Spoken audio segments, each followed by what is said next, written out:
Espace TV. Espace TV, le 10 minutes. Le contrat concédant le port conventionnel de Conakry à la société Al Bayrak est loin d'avoir livré tous ses secrets. Devant les travailleurs du port lundi, c'est à une scène incroyable on a assisté entre la directrice générale et son adjointe. La première reconnaît avoir signé à deux le document sous la demande du ministre des Transports. Nous sommes allés à deux, il n'y a pas eu de discussion entre nous. Nous sommes allés, nous avons signé. Moi, comme je suis la directrice, j'ai signé, elle a cacheté. Adja Aïssata Haribo, adjointe d'Awa Keïta, ne le nie pas, mais revient sur les circonstances de cette signature. On a rattaché on a signature là-bas. Après, on a dit ma femme, Hamedi Boué a signé. On a fait on a caché de on a radengi. Mais quand on a signature là-bas, on a caché ça. Maintenant, taranara. On a falambe, faut mourir là-bas nekida. Yo.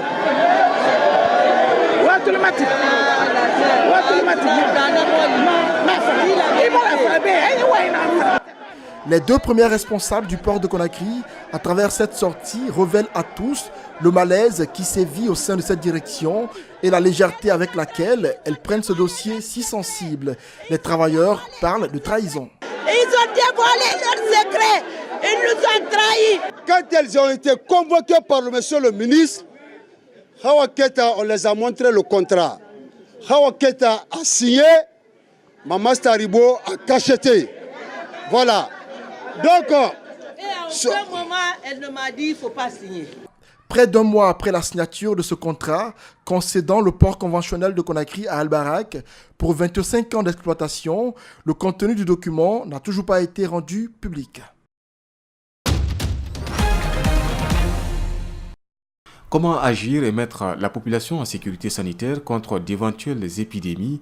La thématique a été au centre des échanges entre des policiers, des douaniers et des agents de santé. L'essentiel pour ces participants, c'est de mettre à la disposition de la population leur potentiel et éviter le passé tragique de la période de l'épidémie Ebola. Parce que c'est cette collaboration qui pourra nous aider à mieux vaincre d'éventuelles épidémies qu'on ne souhaite pas. Tous les services chargés de l'application de la loi puissent avancer en râteau pour pouvoir endiguer le fléau. C'est un peu ça l'objectif de Rhino et nous en tenons pour ne pas être surpris. Et c'est un travail collectif à tout point de vue et à tous les niveaux. Les représentants de la police internationale par le biais de la coopération avec la Guinée sont désormais disposés à véhiculer des enseignements autres que dans le domaine sécuritaire. Leur vision s'étend sur un intervalle de 2 ans. La menace terroriste, on en tient compte. Pour l'instant, en Guinée, elle n'est pas aussi forte que le risque d'épidémie. Donc on se focalise sur cette réponse, mais bien sûr, il y a toute une partie sécurité liée au terrorisme ou à la biocriminalité, en fait, qui sera abordée. Le ministre de la Sécurité a apprécié l'initiative et rappelé la volonté politique du président de la République. Le président professeur Alpha Condé, qui veut que le peuple de Guinée soit un peuple sécurisé et que les services chargés de mettre en œuvre l'application de la loi soient des services proactifs, opérationnels et constants afin que les citoyens se sentent en sécurité partout sur le territoire national. Au terme de 3 jours, policiers et agents de santé pourront évaluer les risques et adopter des mesures provisoires afin de parer à la venue d'une maladie potentiellement dangereuse. Tout a commencé le lundi 3 septembre lorsque certains membres des forces sociales ont décidé de faire renaître le mouvement en adoptant de nouvelles options pour y adhérer, jurer sur le Coran ou sur la Bible. Cette sortie n'a pas été du goût de tous. Certains membres qualifient ceux qui ont juré de traîtres. Ils désapprouvent la légalité de ce groupe dirigé par le président de la PQD et disent ainsi répondre aux inquiétudes des militants qui s'interrogent sur l'avenir des forces sociales. Une bande de groupuscules mal intentionnés ont tenu une conférence de presse au nom des forces sociales de Guinée. Nous, forces sociales de Guinée, tenons à leur donner et du coup à l'attention de l'opinion publique des clés pour comprendre cette forfaiture qui constitue une haute trahison. Sommes-nous désormais en face de deux forces sociales, Cela semble évident, puisque chacune des parties veut désormais évoluer sur la base d'un certain nombre de principes qui lui est propre. Cette action a été faite sans aucune information préalable de la grande majorité qui compose le mouvement et elle n'engage pas les forces sociales de Guinée. Les dissidents sont à ramener à la raison, clame Ibrahima Aminata Diallo, président de la PJDD et membre des forces sociales. Les forces sociales de Guinée, ayant fédéré toutes les dynamiques citoyennes et sociales soucieuses du bien et du mieux-être de la population, ont décidé de mettre en place une commission pour ramener les dissidents à la raison. À quand la fin de ce bicéphalisme au sein des forces sociales de Guinée?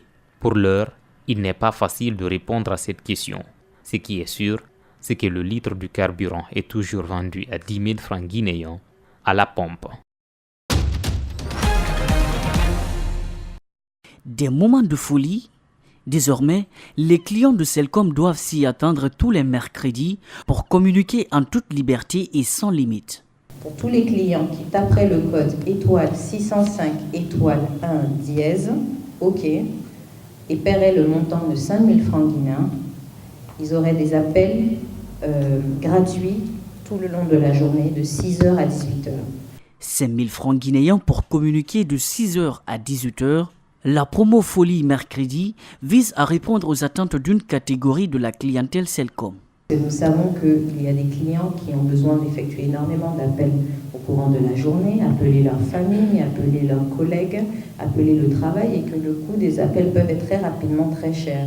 Ou que pendant les appels téléphoniques, les unités peuvent partir très vite. Donc pour enlever ce stress des unités qui partent très vite, nous avons décidé de mettre en place une promotion où le client peut payer en une fois le montant nécessaire et un montant dérisoire, parce que 5 000 francs pour parler de 6h à 18h, c'est rien du tout.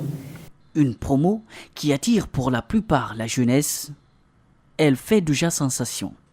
Ce jeune abonné a tenté l'expérience depuis le 29 août. J'ai appelé toute la journée, de 6h à 18h. C'est carrément fou, quoi, parce que vraiment, vous avez devoir calculer ces unités. Quand tu recharges 5 000, tu vas facturer à tel nombre de francs à la minute. Il n'y avait pas ce stress-là. C'était carrément oublié. J'appelais vers Celcom, c'était quasiment gratuit. Cette promo Folie mercredi, lancée le 29 août, pour une durée d'1 mois, prend fin le 16 septembre 2018. Elle est la première étape d'une vague de promotion qui sera bientôt à la disposition des abonnés Celcom. Dans les rues de Londres, difficile de les rater. Les joueurs de rue font partie de l'ADN de la capitale britannique, mais avec la disparition progressive de la petite monnaie au profit du tout carte bleue, ils ont dû s'adapter. Désormais, les passants peuvent donner à cette jeune artiste grâce à ce petit boîtier. Les paiements sans contact représentent près de 10% de ses revenus. Les choses changent à Londres et les gens utilisent leur carte de crédit pour tout. Alors même si chanter dans la rue est souvent associé à l'image de ces petites pièces jetées dans un étui à guitare, cela risque de tuer notre activité si les gens n'ont plus de monnaie à donner pour nous soutenir. Dans cette petite église du sud de Londres, on teste également les donations par carte bleue. Si elles n'ont pas encore remplacé la quête lors de la messe du dimanche, elles permettent surtout de faire des dons importants en toute sécurité. C'est plus rassurant, vous êtes sûr que l'argent va directement dans le compte en banque. Personne ne peut le prendre, c'est mieux que de la monnaie. Mais le sans-contact généralisé ne séduit pas tout le monde. Pour cet expert financier, cette technologie amène également son lot de questions. Il y a la surveillance, on peut vous tracer partout. L'exclusion financière, si vous n'avez pas de carte de crédit, vous êtes exclu du système. Et la sécurité en ligne, car à partir du moment où vous devenez dépendant du sans-contact, tous les systèmes peuvent se retrouver hors service. S'il se généralise un peu partout au Royaume-Uni, le paiement sans contact ne garantit pas pour autant plus de rentrée d'argent. Cette association caritative, par exemple, a installé une borne devant ses locaux, mais en l'espace d'un après-midi, aucun donateur n'est venu y déposer sa carte.